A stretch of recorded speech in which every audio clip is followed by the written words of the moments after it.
Salut à tous, bienvenue dans cette nouvelle vidéo. J'espère que vous allez bien. Dans cette vidéo, nous allons continuer avec notre formation sur les structures de données et algorithmes. Dans la vidéo précédente, nous avons vu les bases des structures de données. Dans cette vidéo, nous allons continuer avec les structures de données et nous allons travailler sur notre première structure de données complexe, les piles.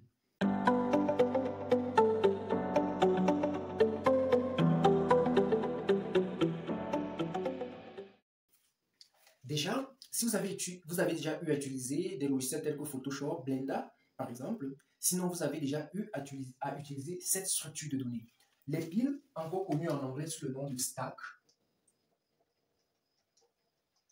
Stack, c'est une structure de données linéaire qui permet de stocker ou d'organiser des données en suivant la règle LIFO. Last in, first out. Last in, first out. Ça veut dire que vous êtes par exemple en train de travailler sur Photoshop, vous avez un objet, voici votre pile, on va représenter la pile comme ceci. Vous avez par exemple l'image, ok, vous avez l'image ou le portrait de quelqu'un, d'une personne.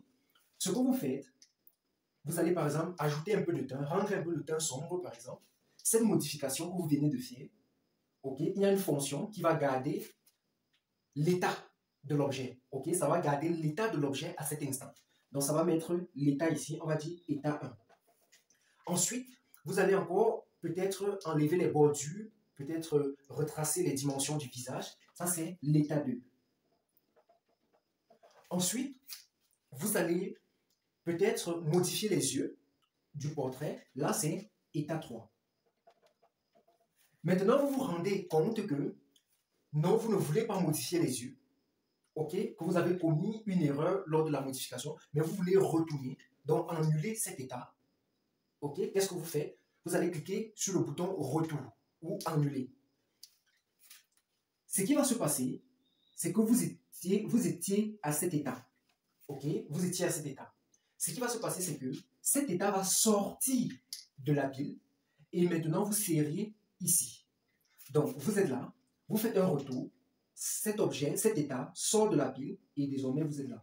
Vous voyez que le dernier élément à être entré ou introduit dans la pile, le dernier état est le premier état à être sorti. Ok? C'est pour ça qu'on dit last in, dernier entré, premier sorti. Ok? Prenons aussi le cas sur les navigateurs. Lorsque vous naviguez, vous ouvrez une page web. N'est-ce pas? Lorsque vous ouvrez la page web, vous allez sur plusieurs domaines. Ok? Vous ouvrez une page. Ensuite, dans cette page, vous voyez un lien. Vous cliquez sur ce lien. Ça vous ouvre une autre page. Dans cette page, ok, vous voyez un autre lien dans les URL. Vous cliquez encore dessus. Ça vous ouvre une autre page. Mais après, vous voulez retourner à la page précédente. Qu'est-ce qui se passe? Cette page qui était votre première page est entrée dans une pile. Ici, voici première page. Cette autre page, qui était la deuxième, est venue se stacker ici. Ok? Votre troisième page, c'est ici, c'est là où vous vous trouvez. Ensuite, vous voulez retourner à cette page, vous faites un retour, directement cet élément qui était le dernier va ressortir en premier et vous allez vous pointer plutôt sur la deuxième page. Ok? Donc, on a implémenté cela en utilisant la pile. Ok, donc dans la pile, on va garder quoi? Les URL des sites que vous avez visités, par exemple. Ok, vous allez remarquer ça aussi au niveau de l'historique sur vos navigateurs. Si vous allez dans l'historique, vous allez remarquer que les différents sites que vous avez visités sont classés en suivant cette règle de stack. Ok, maintenant, quelles sont les actions que nous pouvons faire sur la pile? Ok, nous avons une pile, n'est-ce pas? Nous avons une pile. Ok, voici notre pile. Là, je peux ajouter un élément. On va parler de push. Ok? Push, c'est donc ajouter, insérer un élément. Quand je retire un élément, on va parler de pop. Ok?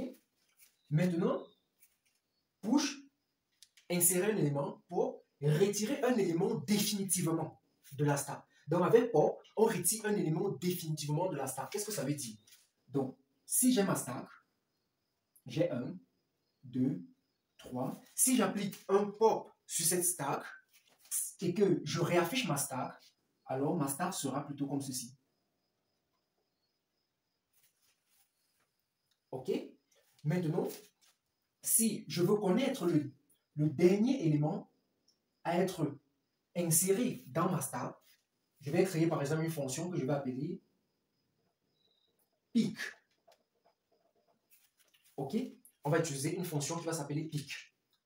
Maintenant, si je veux savoir si ma stack est vide, je vais créer une sous-fonction que je vais appeler isEmpty. IsEmpty. C'est ce que nous allons faire en pratique tout à l'heure. Ok? Donc, j'ai push insérer, j'ai pop retirer définitivement, j'ai pick pour voir le dernier élément, ok? Et j'ai isEmpty. Ça veut dire que avant de vouloir retirer un élément de la stack, par exemple avec pop, je vais au préalable vérifier si ma stack contient des éléments. Ok? Sinon, si je ne fais pas cela, alors je vais avoir une erreur. Ok? Voilà. La même chose avec pick. Avant de vouloir récupérer, voir l'élément qui est au-dessus, donc pick, c'est juste voir l'élément sans toutefois retirer. Ok? Donc, si je veux voir l'élément de dessus, alors je vais utiliser pick, mais avant de le faire, je vais regarder si ma stack n'est pas vide. Et on peut aussi connaître la taille de la stack. Ok? En Python, on va utiliser len. Et la stack, si vous avez remarqué, ça va être généralement une liste en Python. Ok? Une liste que nous allons utiliser, mais nous allons dire comment il doit fonctionner. Donc nous allons développer cela. Et il faut qu'il fonctionne en utilisant quelle règle? Cette règle. Ok?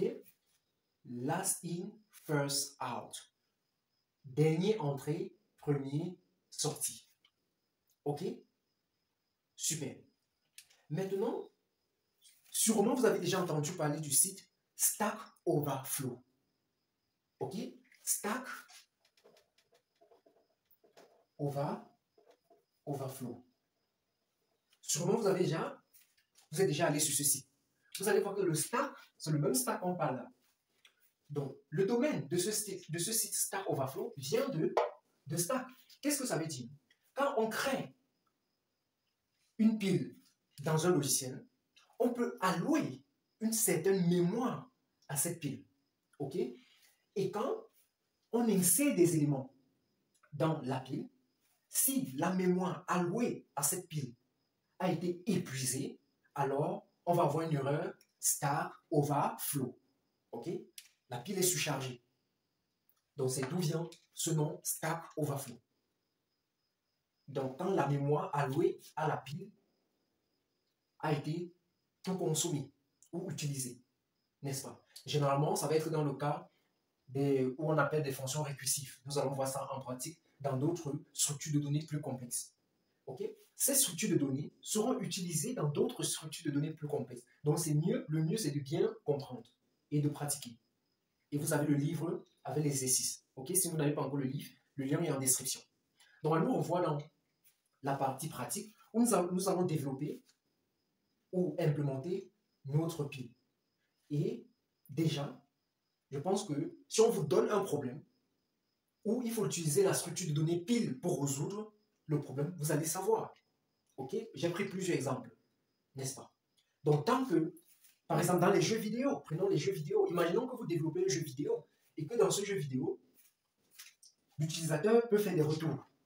Ok? Si vous avez déjà joué à la PS, je ne sais pas, ou à un autre jeu, le GTA, il y en a plusieurs jeux, et puis après, vous voulez faire un retour.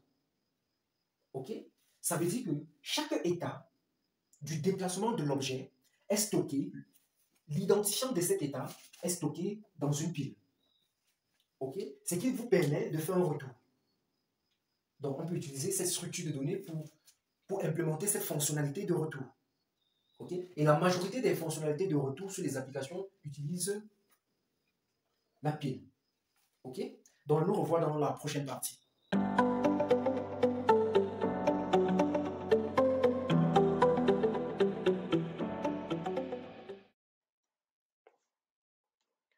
Bienvenue dans la partie pratique. Donc, nous allons pratiquer ce que nous venons de voir, n'est-ce pas? Donc, on va créer une classe qu'on va appeler pile. On va mettre notre constructeur diff init, donc on crée un constructeur parce qu'il faut initialiser la stack, n'est-ce pas? Donc, on va utiliser une liste vide au départ. Donc, element avec s égale ceci. Donc, ma première fonction, c'est de vérifier si ma stack est vide. OK? Donc, je vais dire diff is empty.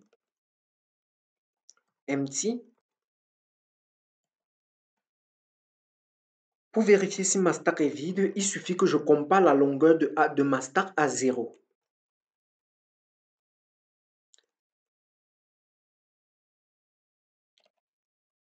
OK?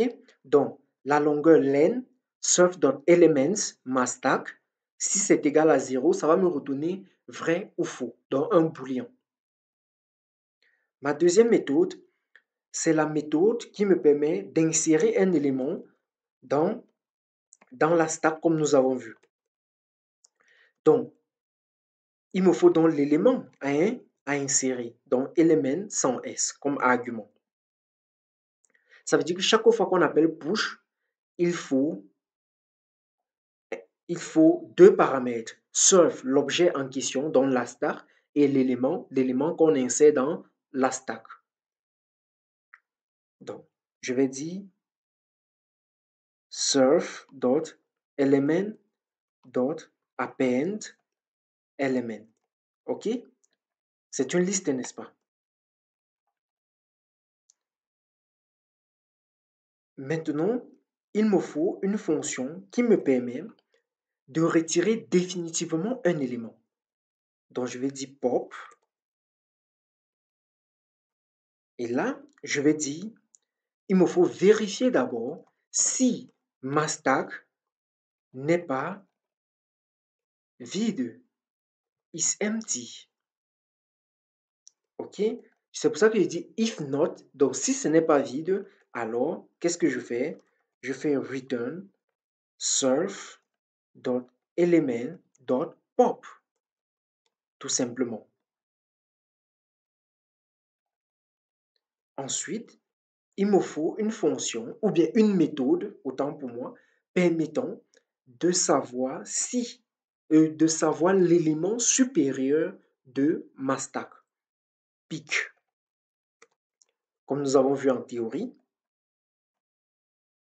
if not surf.is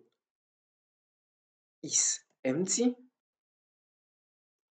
return, OK, return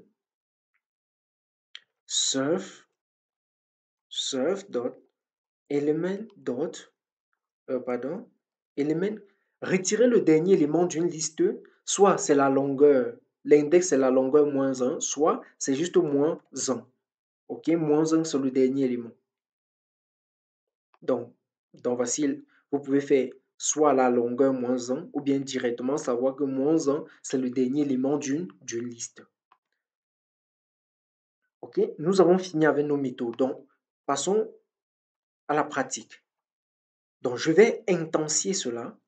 Je vais dire stack est égal pile. OK. Super. Donc, on vient de créer un objet. Nous venons de créer un objet ou bien une stack ou d'intensifier un objet de la classe pile. Donc, on va insérer des éléments. Pour insérer, c'est quoi? Push. À l'intérieur, il me faut passer l'élément. Donc, on va dire 1.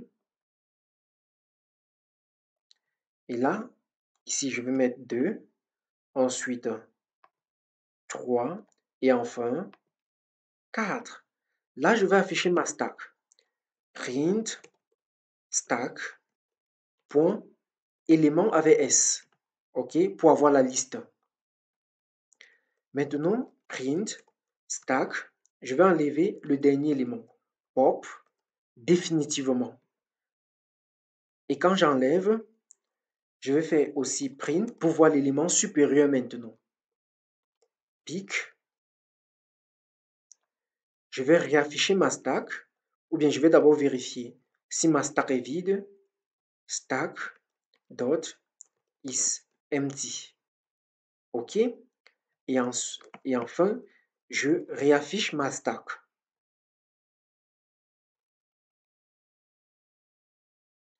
Vous allez remarquer ici que ici, nous avons une stack qui a 4 éléments. Dans le dernier, c'est 4.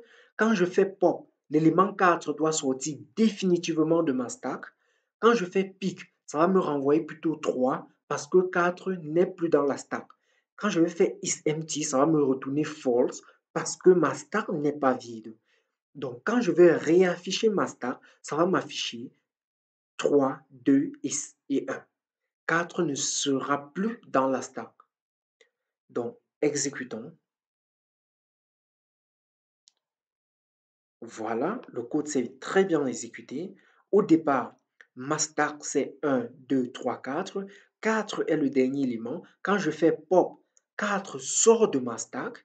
Ensuite, quand je fais pick, pick est à 3. Quand je regarde si ma stack est empty, on me dit false. Quand je réaffiche ma stack, on me dit qu'il n'y a que 3, 2 et 1, car 4 a été retiré. Donc, nous venons d'implémenter la stack. Désormais, vous savez comment la pile fonctionne et vous saurez identifier un problème dont la résolution passera par la pile. À nous revoir dans la prochaine vidéo.